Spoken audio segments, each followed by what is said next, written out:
अस्सलाम वालेकुम रहमतुल्लाहि व बरकातुहू। आज मैं इधर आया हूँ आमर टाउन, नहर के ऊपर है आमर टाउन, वहाँ आया हूँ।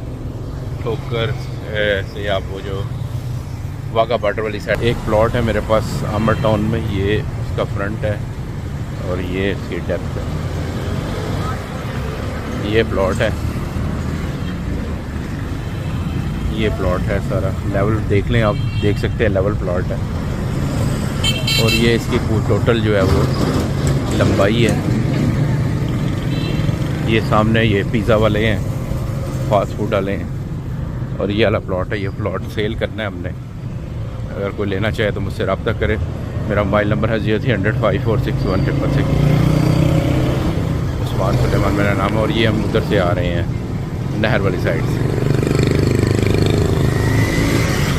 और ये सीधा हम जा रहे हैं आमर टाउन, और ये वाला प्लॉट है।